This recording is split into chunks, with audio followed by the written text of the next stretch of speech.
Tangan dulu. Bersama juga ya. Mari kita bicara tentang visi dan misi ya. Mari kita bicara tentang seberapa jauh. Saya sih lebih tertarik untuk bicara tentang pekerjanya ini karena kita bisa apple to apple kan dengan Partai Buruh. Apa sih sebenarnya target dan tujuan partai ini didirikan untuk kepentingan pekerja terutama, Pak Daniel? Sebelum itu saya ingin memberitahukan bahwa apa yang dipertanyakan tadi Partai Buruh mengenai apa mungkin pengusaha dan pekerja bersatu. Oke, silahkan. Ya, artinya kalau di Barat itu kapitalis dengan sosialis tidak akan mungkin bersatu. Tapi kalau di Indonesia mungkin karena antara pengusaha dan pekerja adalah mitra. Bisa begitu? Ya, mitra. Jadi sekarang kita bolak-balik dengar demo buruh karena terkait dengan upah dan lain sebagainya. Ya kalau identik dengan demo kan buruh, pekerja susah untuk demo. Lah ya, pertanyaannya apakah memang mitra itu, sebentar, tenang. Mitra itu kata Pak Daniel. Anda setuju nggak sih selama ini buruh dianggap mitra oleh pengusaha?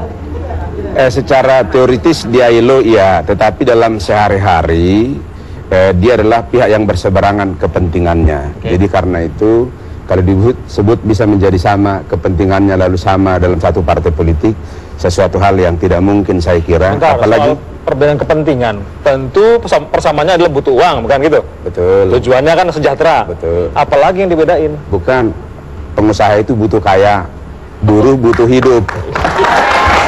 Saya pikir, saya rasa ini kan pengusaha dan pekerja kan satu rumah tangga, satu biduk, satu perahu. Kok justru yang kita pikirkan apa mungkin berpisah? Bukan mungkin bersatu, kalau bersatu udah bersatu.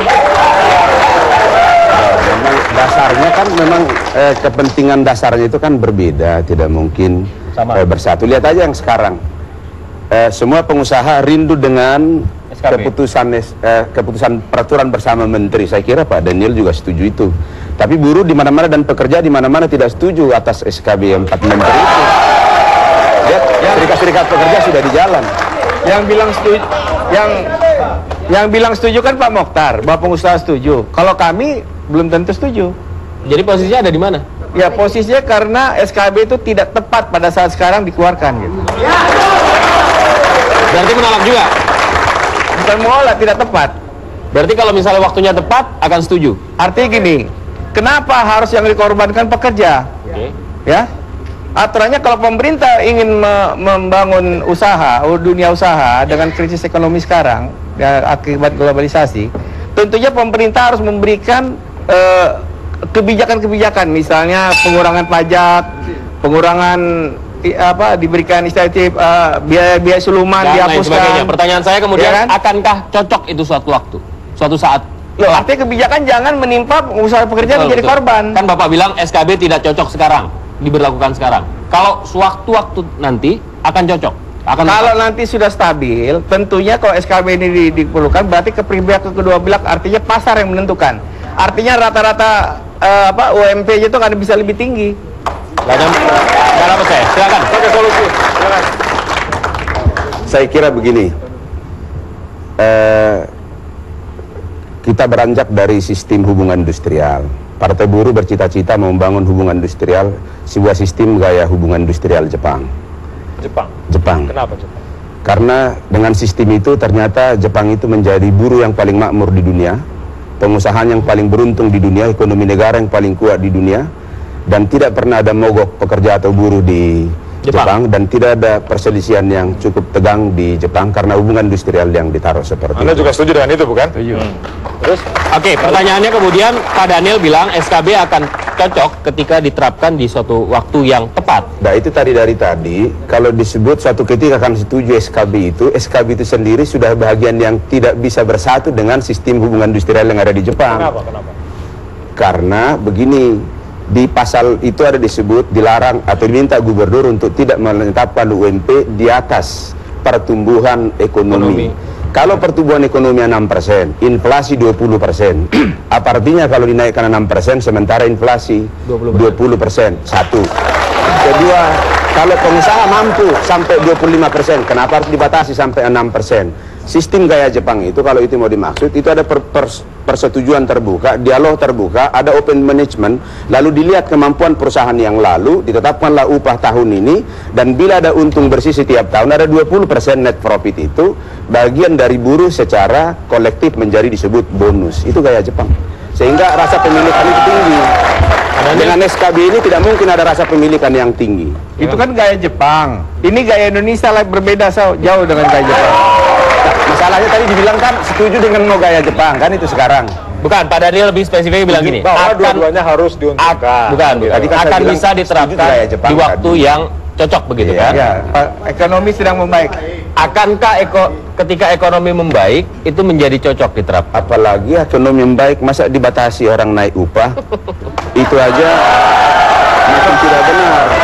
Kalau ekonomi Tidak boleh kenaikan upah kan, dibatasi. kalau ekonomi baik kan tentunya kan artinya UMP-nya akan lebih tinggi karena menurut pasar gitu. Jadi artinya Kan bukan menurut pasar, Pak, ini menurut gubernur. SKB itu, di SKB itu di peraturan bersama 4 menteri itu disebutkan pasal 3, gubernur diminta untuk tidak menaikkan upah minimum provinsi di atas dari pertumbuhan ekonomi nasional. Ini kan pada saat krisis global. Ketika tidak pada krisis global, tentu kan berbeda. ya.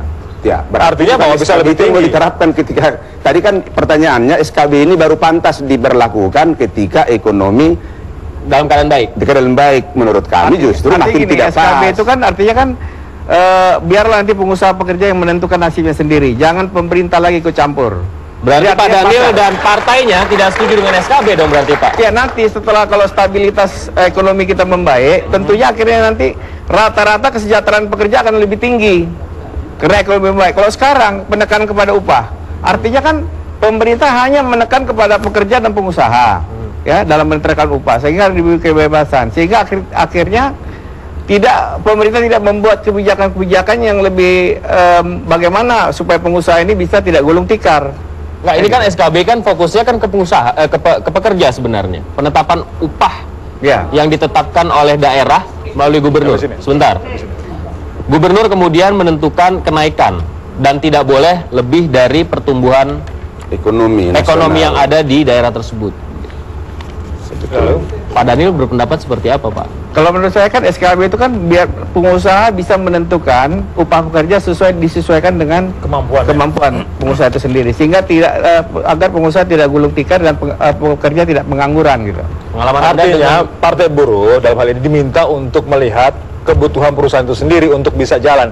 Karena kalau perusahaan jalan kan semua pihak akan bisa makan, dapat gaji, tidak ada pengangguran. Tidakkah melihatnya seperti itu? Itu setuju, tapi yang kita bicarakan topiknya SKB ini. Betul. Tapi SKB ini karena itu kami tolak mentah-mentah. Karena aturannya dan tidak ada waktunya kapanpun diberlakukan. Nggak boleh SKB ini diberlakukan. nggak boleh.